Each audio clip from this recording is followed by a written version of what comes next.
सरकार ने वक्फ एक बिल पास किया, ये काला कानून है। संविधान की रक्षा होनी चाहिए, संविधान से छेड़छाड़ नहीं होना चाहिए। हर मजहब को अधिकार है।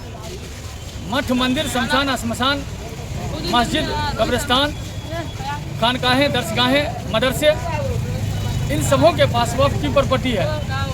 केंद्र सरकार पूंजीपतियों को देने के लिए ये एक बिल लाया है। इसका हम लोग मधुबनी के सरजमीन से घोर विरोध करते हैं।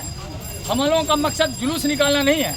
मैं एडमिनिस्ट्रेशन के तमाम हुकाम का, डीएम साहब, एसडीओ साहब, थाना प्रभारी, एसपी साहब, डीएसपी साहब, सबका शुक्रिया अदा करता हूँ कि पूरी मुस्तैदी हर चौक चौराहे पर इन लोगों की है और हम लोगों को सपोर्ट कर रहे हैं।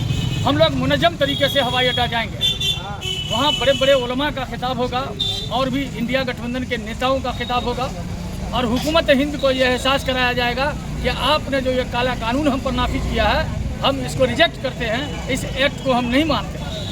आप इस बात को ज़हन में रखिए, क्योंकि मदरसा फलाहुल मुल्क के काजी इमदादुल्ला, मुफ्ती रुहुल्ला, शमसुल भाई, अहमदुल्ला भाई, शहाबुद्दीन भाई, जमील अंसारी, शाहजहां, जुन्ना खान, मिंटू भाई, चांद भाई और रब्बानी भाई, ऐसे तमाम लोग इसमें पेश हैं।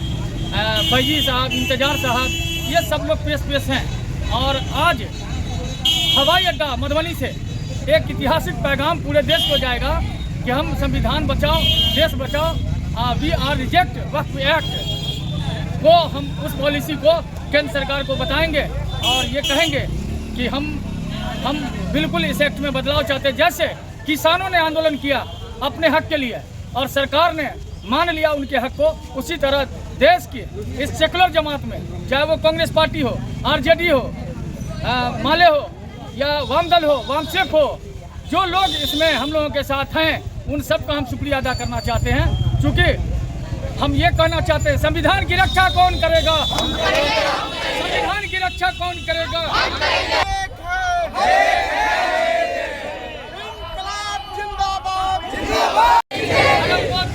हिटलर शाही, अरे कौन संविधान की रक्षा करेगा? काला कानून वापस लो, काला कानून वापस लो। मंतर पर ये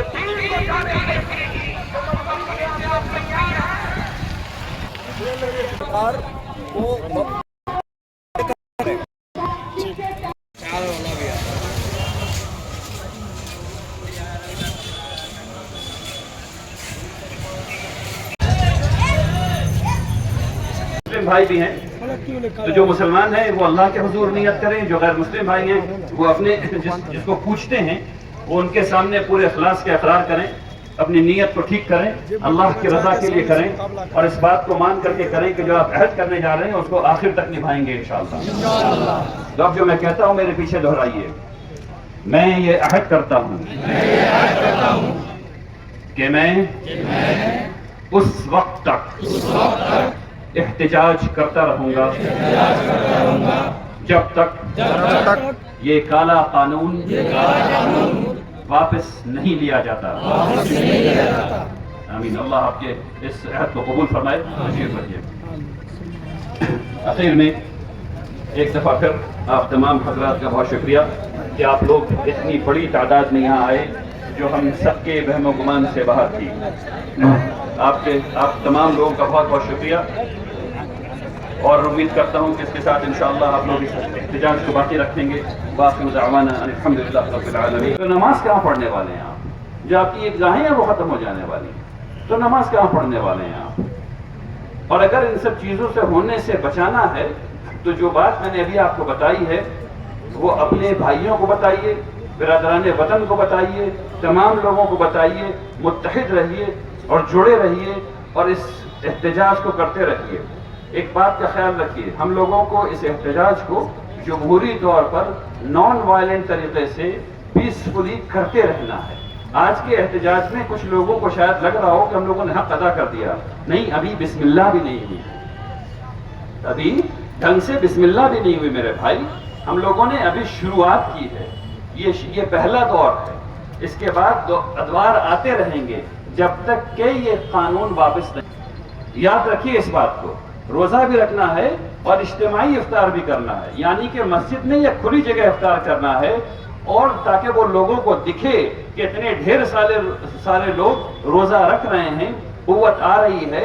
आपके जहन में भी रहे कि वक्फ एक चीज है जिसके एहतजाज चल रहा है और उसको इज्तिमाई तौर पे करना है। उसके अलावा हम लोग जुमरात को कुछ करेंगे, जुमा को कुछ करेंगे, शनीचर को कुछ करेंगे और इतवार को कुछ करेंगे। इन 4 दिनों में हर हफ्ते एक न एक एक्टिविटी होती रहेगी और आप लोगों को उसके बारे में इंशाअल्लाह इमारत की तरफ से हिदायत आती रहेंगी ताकि वो काम होता रहे बिइज़्निल्लाह ताला।